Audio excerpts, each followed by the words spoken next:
April 18, 1945. The Ruhr Pocket, Western Germany. Over 500,000 Wehrmacht soldiers, battle-hardened veterans who had fought from Stalingrad to Normandy, made a decision that would have been unthinkable just months earlier. They surrendered en masse to American forces rather than continue fighting or retreat to German lines. What the Americans had unleashed wasn't just superior firepower. It was something far more devastating.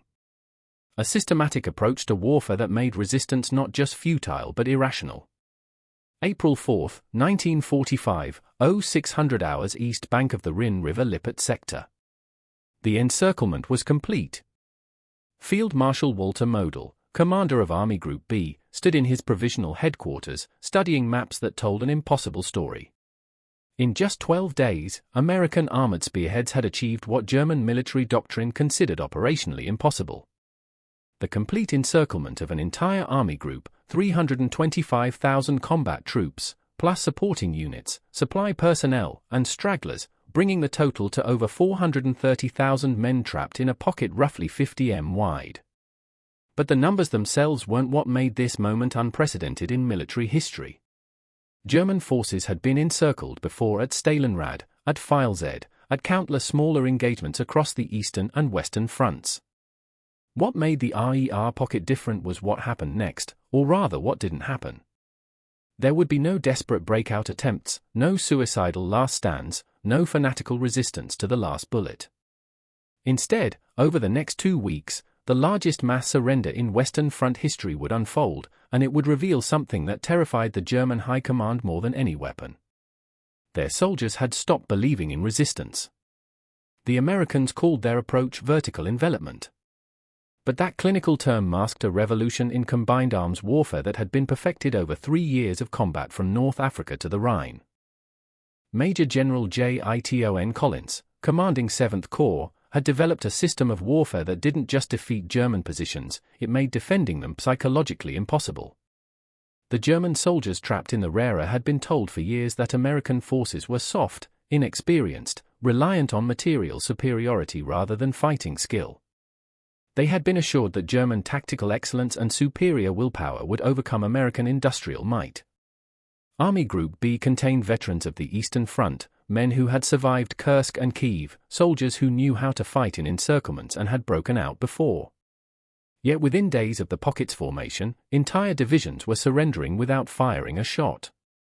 By April 18, when Model dissolved Army Group B and released his men from their oath, over 317,000 had already laid down their arms. By the time the pocket was completely cleared on April 21, American forces had processed 325,000 prisoners, with estimates suggesting total captures, including those who surrendered in the immediate aftermath, exceeded 500,000 when counting attached Luftwaffe, SS, and paramilitary units throughout the industrial Ruhr region. What the Germans encountered wasn't a conventional military force. It was an integrated system of destruction that operated on principles they had never faced. Not from the Soviets, not from the British, not in any previous campaign. The Americans had developed something that military historians would later recognize as a fundamental evolution in warfare. The ability to make continued resistance not just difficult or costly, but functionally meaningless. The weapon wasn't a single piece of technology. It was the seamless integration of air power, armor, artillery, logistics, and psychological operations into a machine that ground down not just German combat capability, but German will to fight. Every element reinforced the others, creating a cascade effect that made each hour of resistance more futile than the last. In his final message before dissolving Army Group B, Model wrote, "The Americans do not fight battles. They stage industrial operations. Our men face not an army but a system. Courage means nothing when the enemy can predict your every move, answer your every action, and make your position untenable before you even occupy it." 3 weeks later, Model walked into the woods near Duba and shot himself. He left no note, but his aide recorded his final words, "A field marshal does not surrender, and I cannot ask my men to do what I cannot." But his men had already made their choice, not because they were cowards, but because they had recognized a truth that their commanders refused to accept. The Americans had created a form of warfare where traditional military virtues, courage, tactical skill, determination became irrelevant. You couldn't outfight a system that had already calculated every possible response. You couldn't outmaneuver forces that controlled every approach. You couldn't outlast an enemy whose supply line stretched back to an untouched industrial heartland an ocean away. The story of the Ruhr pocket isn't about a battle. It's about the moment when industrial age warfare reached its logical conclusion. When one side's systematic approach made the other side's continued resistance not just impossible but pointless. 500,000 German soldiers didn't surrender because they were defeated in combat. They surrendered because they had been made obsolete. The German military doctrine that failed so catastrophically in April 1945 had been born from success. For 5 years, the Wehrmacht had conquered a continent using principles that had proven devastatingly effective. Speed, concentration of force, tactical flexibility, and the superior training of individual soldiers and small unit commanders. The concept was offensive tactics where commanders at every level understood the overall objective and had the authority to achieve it through their own initiative. A German lieutenant could react to battlefield conditions faster than an American colonel could receive orders from division headquarters. This decentralized command structure had enabled German forces to consistently outmaneuver more numerous opponents. From Poland in 1939 to France in 1940, from the Balkans to the initial campaigns in Russia, this system had worked brilliantly. German soldiers were extensively trained, with even basic infantry receiving education that emphasized independent thinking and tactical awareness.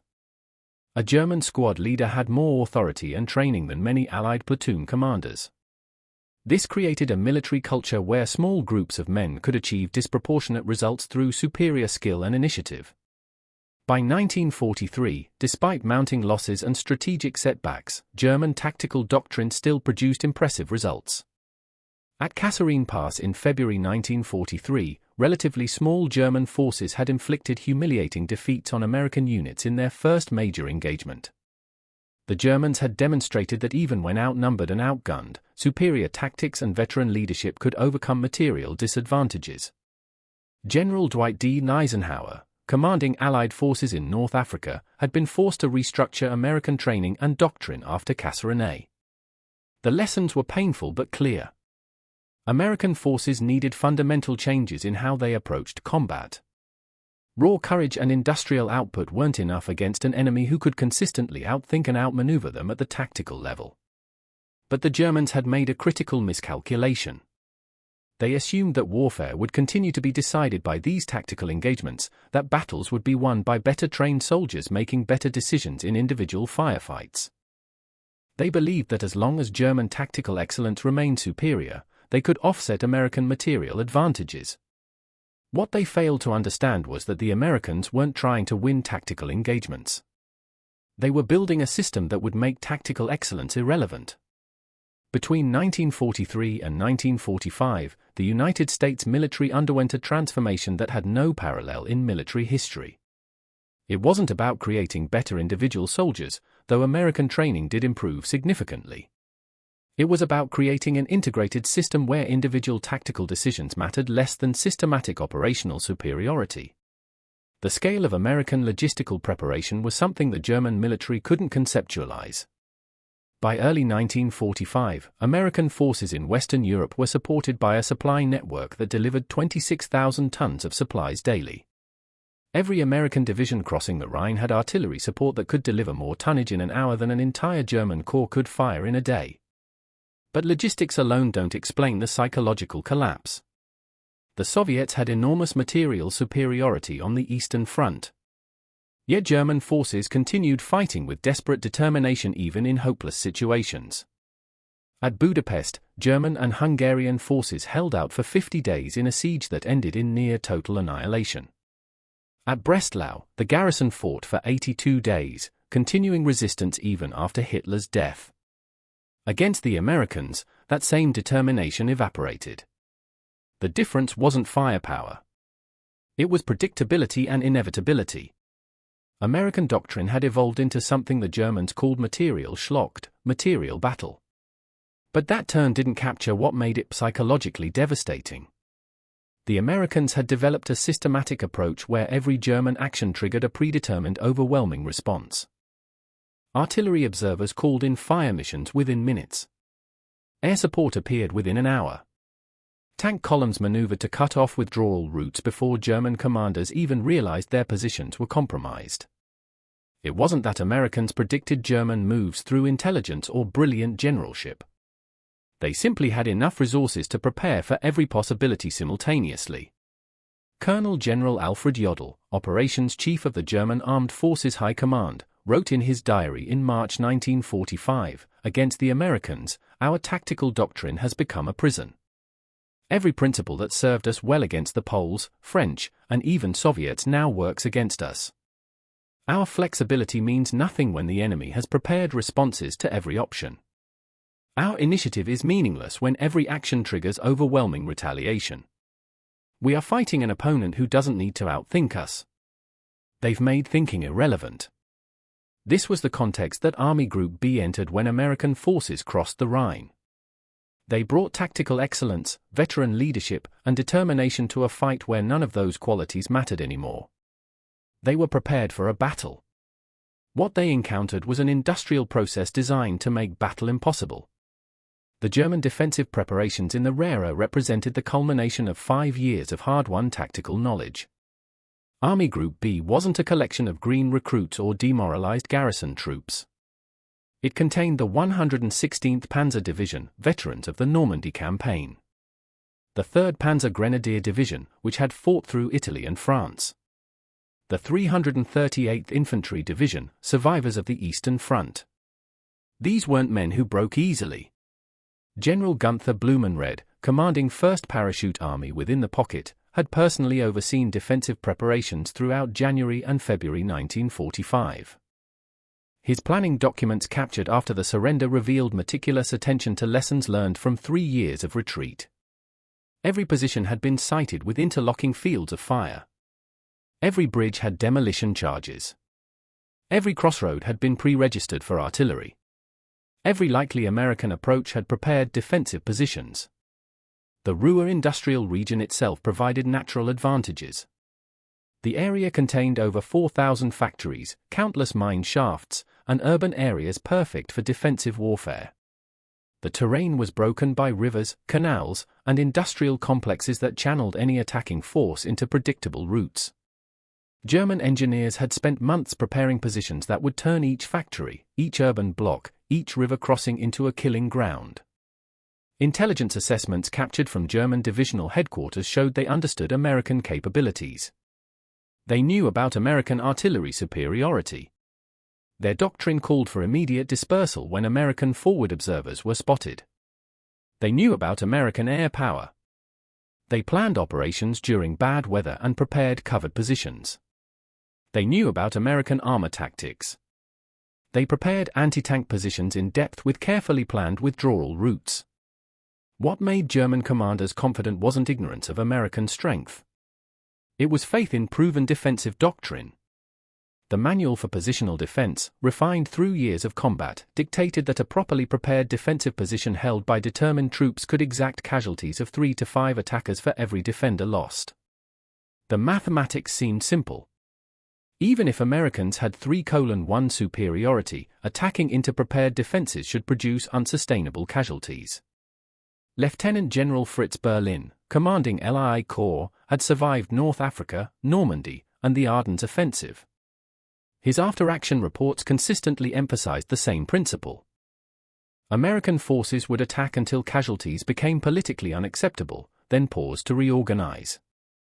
The German goal wasn't to win. It was to make victory too expensive. Every day of resistance bought time for wonder weapons, for peace negotiations, for some miracle that would stave off total defeat. The pocket's defenders had ammunition stockpiled for weeks of combat. Food supplies had been consolidated from the surrounding region. Medical facilities had been established in the safest rear areas.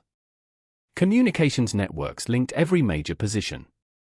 On paper, Army Group B had everything needed for extended resistance. Colonel Wilhelm Vivig, operations officer for the 15th Army, wrote in his journal on April 3, the day before encirclement. The Americans will find the RU a far different battle than their race across France.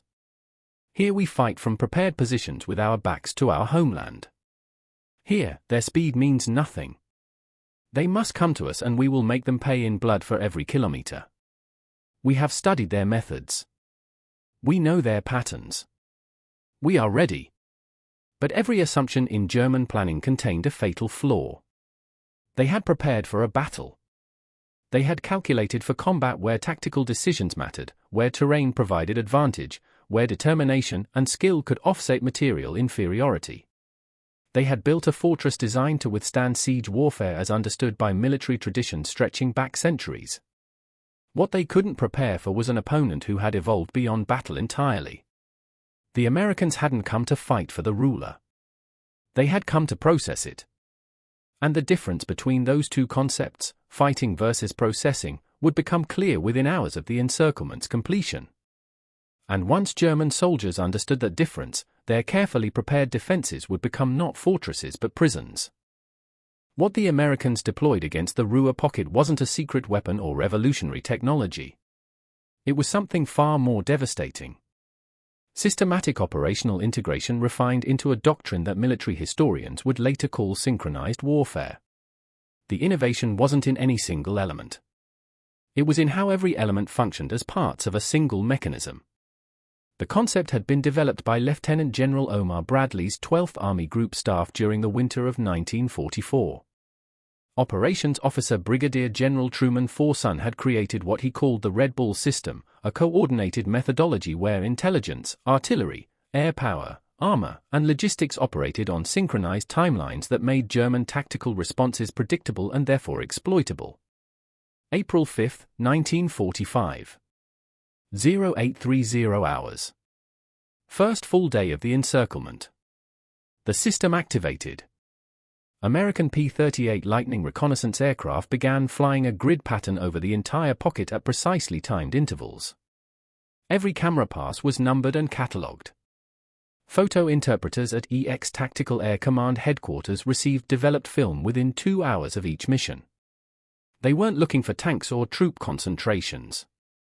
They were mapping every German position, every movement, every supply dump, creating a living picture of the entire defensive network. By 1400 hours, the first pattern had emerged. German units were repositioning to defend the most obvious American approach routes exactly as doctrine dictated. American intelligence officers marked these positions on master maps and calculated something the Germans couldn't anticipate: the timing of German movements. At 1600 hours, American artillery began firing on roads and intersections. Not where German troops were, but where they would be in 30 minutes based on observed movement patterns. German commanders reported to Army Group B headquarters that American artillery seemed to predict their movements.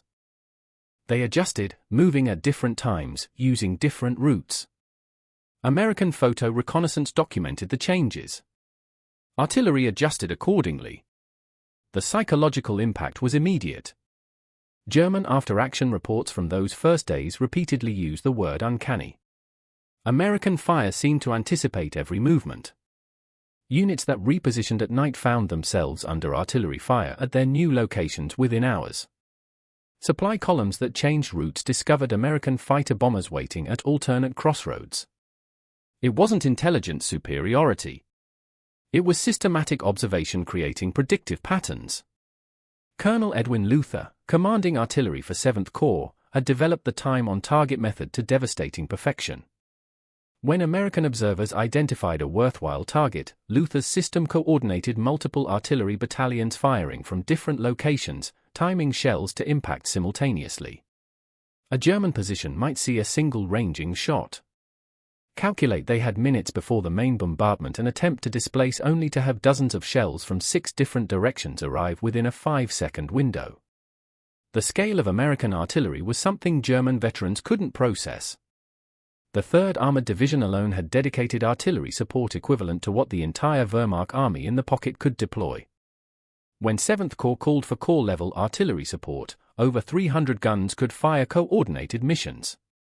The Ruhr pocket contained approximately 800 German artillery pieces.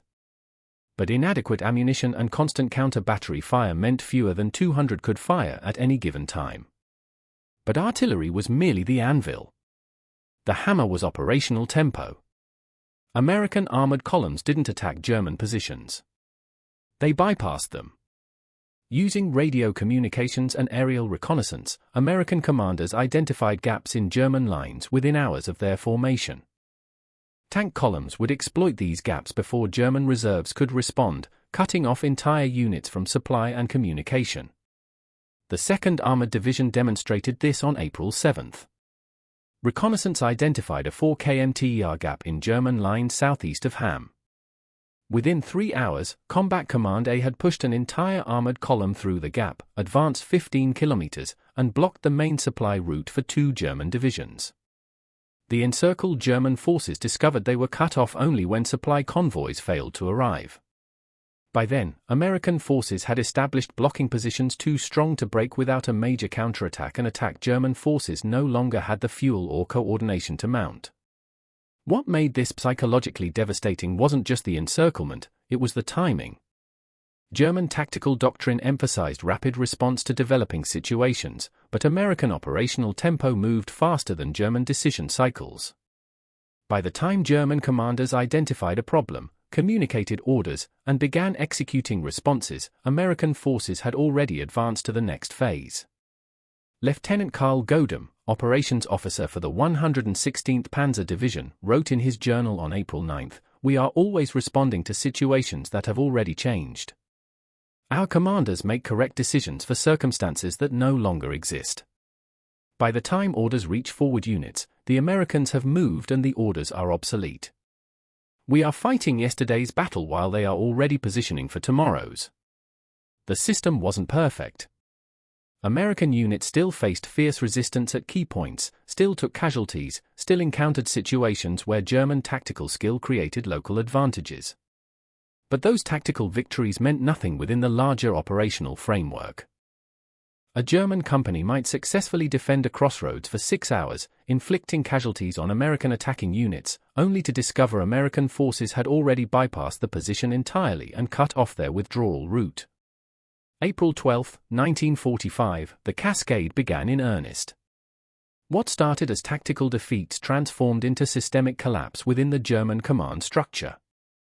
The breaking point wasn't any single engagement. It was the cumulative realization that continued resistance served no purpose. American intelligence teams working with captured German communications equipment documented the collapse in real time. Radio intercepts from German divisional headquarters revealed a pattern. Initial confidence followed by confusion, then desperation, finally resignation. By April 14, entire battalions were surrendering without American forces even approaching their positions. They simply walked out of their fortifications and waited for Americans to process them. The 9th Panzer Division provides the clearest example. On April 10, the division reported full combat readiness with 47 operational tanks and 4,200 combat effectives. Division Commander General Harold von Elverfeldt issued orders for aggressive counterattacks to restore German lines. On April 13, after 3 days of attempting to execute offensive operations, von Elverfeldt reported to Army Group B, "Every movement draws immediate artillery fire. Every concentration draws air attack. We advance 500 meters. American armor appears on our flanks. We cannot maneuver. We can only die in place or surrender." On April 15, von Elverfeldt surrendered his division with 38 tanks still operational and ammunition for 2 more days of combat. When interrogated by American intelligence officers, he stated, "I surrendered not because we were defeated, but because fighting had become murder. I could achieve nothing except the death of my men." The psychological studies conducted by U.S. Army psychiatrists with surrendered German troops revealed common themes. Soldiers described a sense of helplessness unlike anything experienced on the Eastern Front.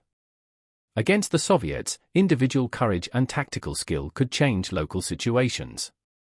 Against the Americans, nothing they did mattered. One German sergeant told interrogators, "Against the Russians, a brave man might survive. Against the Americans, bravery just meant you died for nothing." The industrial dimension of American warfare manifested in ways German soldiers found incomprehensible. American units that suffered casualties received replacements within days.